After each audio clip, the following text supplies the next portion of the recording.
Hello, bachcho.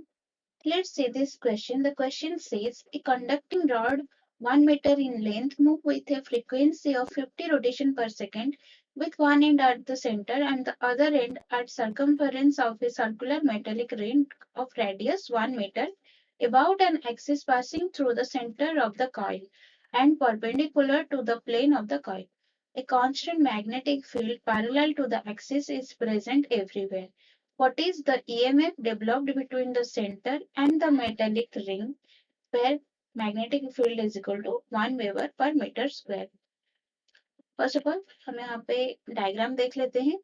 Let us consider ये हमें क्या बोल रहा है. A conducting rod of 1 meter in length move with a frequency of 50 rotation per second with one end at the center and other end at the circumference of a circular metallic ring. Let us consider ये एक circular metallic ring है जिसके centre में rod present है और उसका दूसरा जो एंड है वो सर्कमफेरेंस पे प्रेजेंट है और इसका जो एक्सिस है, एक्सिस ऑफ रोटेशन क्या कर रहा है, perpendicular to the axis of the this metallic ring. तो यहाँ पे सेंटर पे उसका एक्सिस प्रेजेंट है और इसी के थ्रू वो रोटेशन कर रहा है. लेट इस रॉड को हम नेमिंग कर देते हैं GOA और इसका जो रेडियस है 1 metre which is equal to the length of the rod. ये क्या कर रहा है, यहाँ से रोटेशन कर रहा है इस तरह सेंटर के थ्रू. और मैग्नेटिक फील्ड क्या है, magnetic field is parallel to the axis is present everywhere. That means जो मैग्नेटिक फील्ड है वो parallel to the axis of the magnetic coil. That means यहाँ पे जो मैग्नेटिक फील्ड है वो ऐसे परपेंडिकुलर डिस्टेंस पे है क्योंकि पैरेलल टू द एक्सिस है. दैट मीन्स यहाँ पे एक वर्टिकल मैग्नेटिक फील्ड ऐसे परपेंडिकुलरली एक्ट कर रहा है और यहाँ पे ये रॉड रोटेशन कर रहा है. सो लेट्स सी ये जो रॉड रोटेशन कर रहा है, लेट अस कंसीडर इसका रोटेशन ए से बी तक रोटेशन ये कर रहा है. सो इसका जो ईएमएफ डेवलप होगा, इंड्यूस्ड ईएमएफ होगा किसके बीच, between the center and metallic ring. ये सेंटर और मेटल रिंग के बीच जो इंड्यूस्ड ईएमएफ होगा उसको हमें कैलकुलेट करना है. फर्स्ट ऑफ ऑल हम यहाँ पे की कंसेप्ट यूज करेंगे.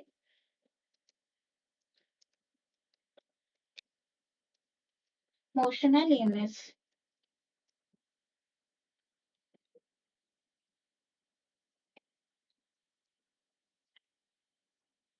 सो हमें क्वेश्चन में गिवन है radius of the metallic ring R is equal to 1 meter which is equal to the length of the rod and frequency F is equal to 50 rotation per second.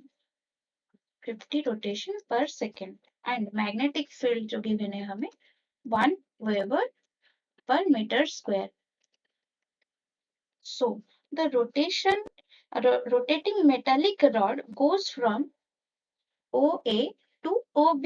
यहाँ से ये rotation कर रहा है, late यहाँ से ये रोटेशन कर रहा है at some time t second. तो ये जो रोटेशन कर रहा है इसको लेट ये t सेकेंड टाइम लग रहा है इसको. सो ये जो ट्रेस है यहाँ पे AOB, यहाँ पे जो एंगल बन रहा है लेट इसका एंगल है थीटा. जो पोटेंशियल डिफरेंस हो जाएगा इन दोनों का, potential difference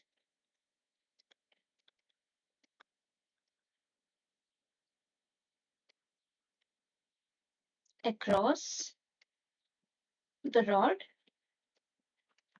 is equal to EMF between center and metallic ring.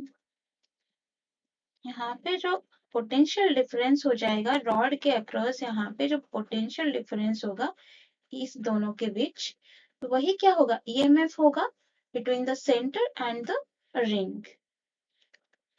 सो हमारा EMF हो जाएगा, EMF E हो जाएगा B cross rate of change of area of loop. rate of change of area of loop. Rate of change of area हमारा क्या है? B cross B, यहाँ पे मैग्नेटिक फील्ड है, D A by D T. A क्या है? Area क्या है? जो एरिया है ए ओ बी, इस बीच का ये जो सेक्शन है यहाँ पे, इसका एरिया हमें चाहिए। ए ओ बी, ये सेक्शन का एरिया हमें चाहिए। तो इसका एरिया क्या हो जाएगा? Pi R square into theta by 2 pi, ये हो जाएगा एरिया यहाँ पे। सो इसको हम यहाँ पे पुट करेंगे तो ये में हो जाएगा B cross D by D T of pi R square into theta by 2 pi, which is equal to, यहाँ पे हो जाएगा 2 बाहर आ जाएगा, मैग्नेटिक फील्ड तो कांस्टेंट है, रेडियस भी कांस्टेंट है, यहाँ से पाई पाई कैंसिल आउट हो जाएगा, तो ये हो जाएगा 1/2 B R square D theta by D T. और हमें पता है कि D theta by D T rate of change of angle is our angular velocity omega. तो ये हो जाएगा half B R square omega. ये में हमारा हो गया half B R square omega. And हमें पता है, we know that